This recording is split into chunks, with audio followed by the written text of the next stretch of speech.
नमस्कार, मैं हूं धर्मेंद्र। आप देख रहे हैं online news India. Rahul Gandhi वो नेता जिसको बीजेपी ने पूरे देश में पप्पू बना करके पेश किया, लेकिन किस तरह से इस पप्पू से बीजेपी इतना घबराती है कि राहुल गांधी का फोन टेप किया जा रहा था। राहुल गांधी का फोन टेप किया जा रहा था, और वो भी कब? वो तब जब 2019 का लोकसभा चुनाव लड़ रही थी बीजेपी, और उस दौरान राहुल गांधी का फोन टेप किया जा रहा था। बड़ा खुलासा हुआ है। यह खबर 2 दिन से वायरल है, और इस खबर में एक एक करके नाम छन छन करके सामने आ रहे हैं, और इसमें सबसे बड़ा नाम सामने आया है राहुल गांधी का। हमने कल ही आपको खबर बताई थी कि किस तरह से 40 पत्रकार, विपक्ष के नेता और सरकार के कुछ मंत्री, मौजूदा मोदी सरकार जो है उसके भी मंत्री शामिल है, लेकिन अब राहुल गांधी का नाम सामने आया है। द वायर ने खुलासा किया है। द वायर इस 16 मीडिया की संस्थानों के एक हिस्सा है, और द वायर ने इस पर खुलासा किया है। क्या है पूरी खबर, तफसील से आपको बताएंगे। और राहुल गांधी से भी बात की गई है, राहुल गांधी से भी द वायर की तरफ से बात की गई, उसमें क्या कुछ निकल करके आया वो भी आपको बताएंगे। इसलिए इस खबर को ध्यान से देखिए कि किस तरह से एक नेता जिसको पप्पू बनाने की कोशिश की गई, एक नेता जिसको पप्पू बना करके लोगों के सामने पेश किया गया, उसी नेता का फोन टैप कर रही थी बीजेपी। ये सीधे आरोप लग रहे हैं। कांग्रेस ने भी प्रेस कॉन्फ्रेंस करके ये आरोप लगाए हैं। ये खबर आप देखिए, ऑनलाइन न्यूज इंडिया पर भी ये खबर लगी है। राहुल गांधी के फोन की हो रही थी जासूसी। 2019 के लोकसभा चुनाव में गड़बड़ी की आशंका, कांग्रेस ने उठाए सवाल। तो कांग्रेस ने भी इस पर जो है वो सवाल उठाए, प्रेस कॉन्फ्रेंस की है। अब द वायर की एक खबर आप देखिए। 2019 के लोकसभा चुनाव से पहले और बाद में संभावित हैकिंग के निशाने पर थे राहुल गांधी। और अब तफसील से इस खबर को ध्यान से देखिए। ये खबर क्या कहती है? पेगासस प्रोजेक्ट के तहत द वायर और इसके मीडिया पार्टनर इस बात की पुष्टि कर सकते हैं कि राहुल गांधी का कम से कम 2 मोबाइल भारत के उन 300 प्रमाणित नंबरों की सूची में शामिल हैं, जिनकी निगरानी करने के लिए इजराइल के एनएसओ ग्रुप के एक भारतीय क्लाइंट द्वारा पेगासस सॉफ्टवेयर की इस्तेमाल करने की योजना बनाई गई थी। तो द वायर इस बात की पुष्टि कर रहा है कि भारत के जो 300 नंबर हैं, उन 300 नंबरों में से राहुल गांधी के 2 नंबर, राहुल गांधी जिन 2 नंबरों को इस्तेमाल कर रहे थे वो 2 नंबर भी इसमें शामिल है। द वायर इस बात की पुष्टि कर रहा है। द वायर कह रहा है कि हम इस बात की पुष्टि कर सकते हैं।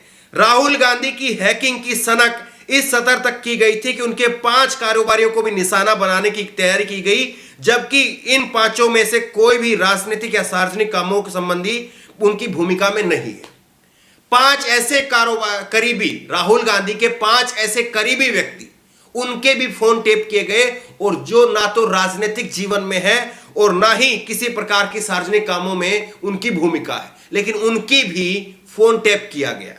और आप ये देखिए, वैसे तो राहुल गांधी इस नंबर का अब इस्तेमाल नहीं करते हैं, लेकिन यह नंबर लीक हुए उस डाटाबेस का हिस्सा है जो फ्रांसीसी media non profit forbidden stories से प्राप्त किया गया है, और इसे 16 न्यूज संस्थानों के साथ साझा किया है, जिसमें द वायर भी शामिल है, द गार्जियन है, वॉशिंगटन पोस्ट है, ले मोंद है, और इत्यादि शामिल है। तो राहुल गांधी अब उन दोनों फोन का इस्तेमाल नहीं कर रहे हैं, लेकिन ये उस डाटाबेस का हिस्सा है। जो डाटाबेस इकट्ठा हुआ है, जो प्राप्त किया गया है, उस डाटाबेस में से राहुल गांधी के 2 नंबर हैं। अब देखिए, राहुल गांधी के फोन की फोरेंसिक जांच नहीं हो पाई, क्योंकि वो उस हैंडसेट का इस्तेमाल नहीं कर रहे हैं जिससे 2018 के और 2019 के मध्य वो किया करते थे। इसी दौरान उनका फोन निगरानी सूची में शामिल किया गया था। तो राहुल गांधी जिस फोन का इस्तेमाल कर रहे थे 2018 से और 2019 के बीच में, उन फोन का अब जो है फोरेंसिक जांच नहीं हो पाई, क्योंकि वो अभी इसका इस्तेमाल नहीं कर रहे हैं। फोरेंसिक जांच नहीं हो पाने के चलते यह स्पष्ट रूप से बताना संभव नहीं है कि राहुल गांधी के फोन में पेगासस डाला गया था या नहीं, लेकिन उनके कारोबारी करीबियों से जुड़े हुए कम से कम 9 नंबरों की निगरानी डेटाबेस में पाया जाना यह दर्शाता है कि राहुल गांधी की मौजूदगी महज एक इत्तेफाक नहीं है। अब कहा जा रहा है कि राहुल गांधी के जो 9 करीबी पाए गए हैं इसमें, और उसमें राहुल गांधी की मौजूदगी होना यह कोई इत्तेफाक की बात नहीं है। सबसे बड़ी बात यह है कि राहुल गांधी ने अब द वायर से बात की है। राहुल गांधी ने द वायर को बताया कि उन्हें पूर्व में संदिग्ध व्हाट्सएप मैसेज प्राप्त हुए थे, जिसके बाद उन्होंने तत्काल अपने नंबर और फोन बदल दिए ताकि उन्हें निशाना ना बनाया जा सके। द वायर ने इस पूरे मसले को लेकर के जब राहुल गांधी से कांटेक्ट किया तो द वायर को राहुल गांधी की तरफ से बताया गया कि उन्होंने अपने फोन नंबर और अपने हैंडसेट, जो मोबाइल हैंडसेट है, वो दोनों चीज बदल दिया, यानी सिम भी बदल दी और सिम के साथ में जो फोन इस्तेमाल कर रहे थे वो फोन भी बदल दिया ताकि उनको निशाना ना बनाया जा सके। तो अब आप बताइए कि किस तरह से राहुल गांधी को निशाना बनाया जा रहा था। उस नेता को निशाना बनाया जा रहा था जिस नेता को ये पप्पू समझते हैं, जिस नेता को ये लोगों को बताते हैं कि पप्पू है। अगर वो पप्पू है तो आपके लिए इतनी अहमियत क्यों रखता है? और एक छोटी सी बात, और ये बात देश के हर व्यक्ति के समझ में आ जानी चाहिए, बिल्कुल आसान भाषा में आपको बताते हैं। जो बीजेपी के अंधभक्त भी ये कह रहे हैं कि मोदी को बदनाम करने की साजिश है, ये कहीं पर कोई फोन कॉल रिकॉर्ड जो है वो लीक नहीं हुआ, किसी का फोन कॉल रिकॉर्डिंग पर नहीं लगा था, किसी का डाटाबेस चोरी नहीं हुआ। जो अंधभक्त इस बात को कह रहे हैं उनको केवल एक बात ये कहना कि अभी तक किसी के ऊपर मोदी की सरकार ने कोई एफआईआर, कोई मुकदमा दर्ज नहीं करवाया। आप ये बताइए कि इतनी बड़ी खबर है और उस खबर को लेकर के हंगामा मचा हुआ है, सड़क से लेकर के संसद तक हंगामा मचा हुआ है। अगर आपको लगता है कि ये खबर झूठी होती तो इस खबर को लेकर के द वायर के तमाम संस्थापकों के ऊपर, उसमें काम करने वाले जो पत्रकार हैं उनके ऊपर मोदी सरकार ना जाने अभी तक कौन कौन से केस लाद चुकी होती, उनके ऊपर कौन कौन से केस कर दिए होते। लेकिन अभी तक ये केस ना किया जाना, यह इस बात को दर्शाता है कि हां, इसमें कहीं ना कहीं सच्चाई है। इसीलिए मोदी सरकार के तमाम मंत्री वो सफाई पर सफाई दे रहे हैं।